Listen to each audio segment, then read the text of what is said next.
حاجی صاحب نے آخری عمر میں فیکٹری لگا لی۔ وہ 24 گھنٹے فیکٹری میں رہنے لگے، 16 سے 18 گھنٹے دفتر میں کام کرتے تھے اور جب تھک جاتے تھے تو فیکٹری کے گیسٹ ہاؤس میں سو جاتے تھے۔ حاجی صاحب کے مزاج کی یہ تبدیلی سب کے لیے حیران کن تھی۔ وہ 30 برس تک دنیا داری، کاروبار اور روپے پیسے سے الگ تھلگ رہے تھے۔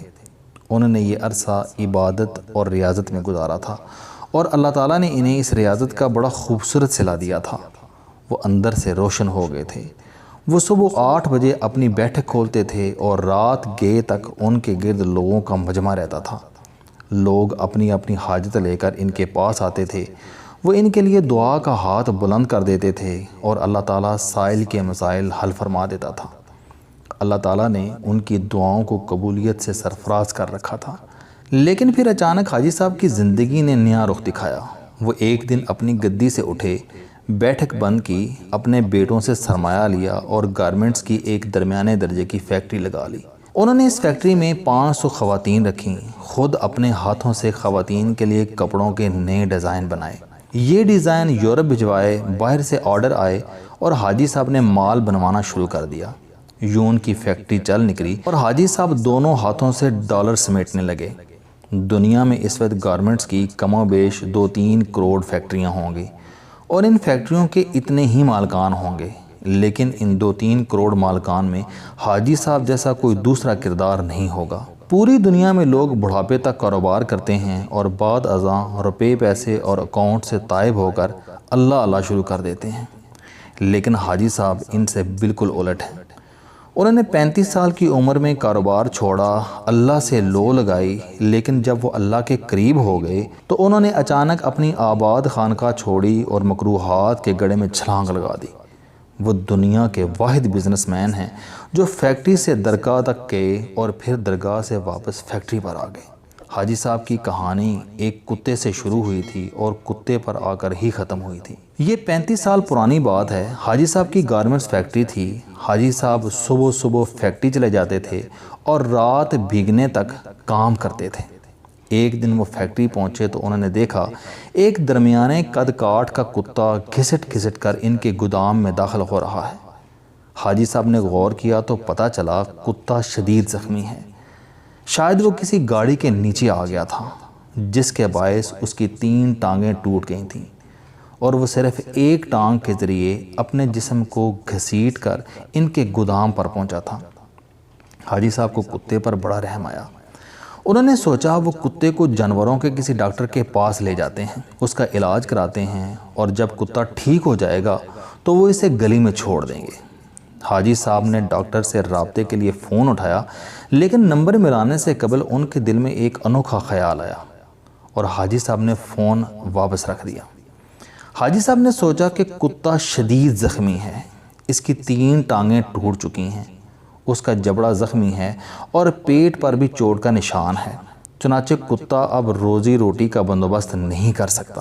حاجی صاحب نے سوچا اب دیکھنا یہ ہے کہ قدرت اس کتے کی خوراک کا بندوبست کیسے کرتی ہے۔ حاجی صاحب نے مشاہدے کا فیصلہ کیا اور چپ چاپ بیٹھ گئے۔ وہ کتا سارا دن گودام میں بے ہوش پڑا رہا۔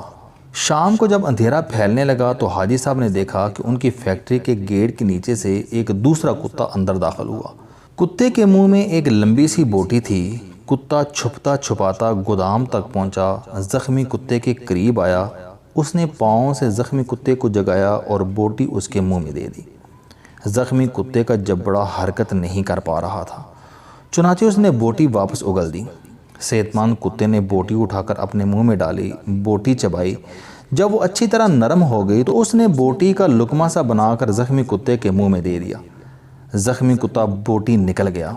اس کے بعد کتا گودام سے باہر آیا، اس نے پانی کے حوض میں اپنی دم گیلی کی، واپس گیا اور دم زخمی کتے کے منہ میں دے دی۔ زخمی کتے نے صحت مند کتے کی دم چوس لی۔ صحت مند کتا اس کارروائی کے بعد اطمینان سے واپس چلا گیا۔ حاجی صاحب مسکرا پڑے۔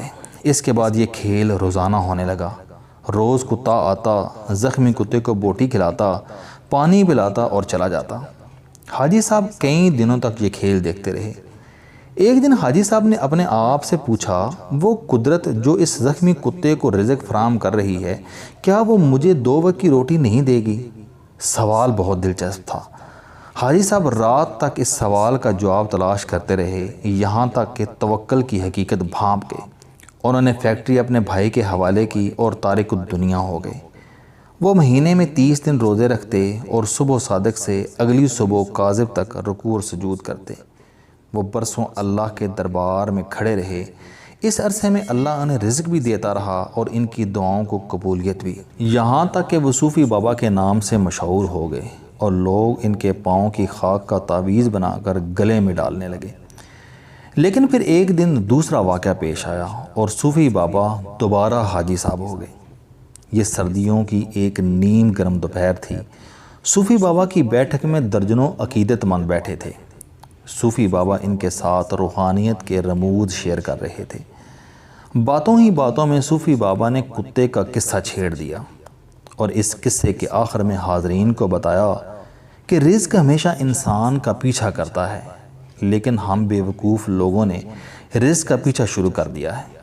اگر انسان کی توکل زندہ ہو تو رزق انسان تک ضرور پہنچتا ہے، بالکل اس کتے کی طرح جو زخمی ہوا تو دوسرا کتا اس کے حصے کا رزق لے کر اس کے پاس آ گیا۔ میں نے زخمی کتے سے توکل سیکھی، میں نے دنیا داری ترک کی اور اللہ کی راہ میں نکل آیا۔ آج اس راہ کا انعام ہے کہ میں آپ کے درمیان بیٹھا ہوں۔ ان 30 برسوں میں کوئی ایسا دن نہیں گزرا جب اللہ تعالیٰ نے کسی نہ کسی وسیلے سے مجھے رزق نہ دیا ہو یا میں کسی رات بھوکا سویا ہوں۔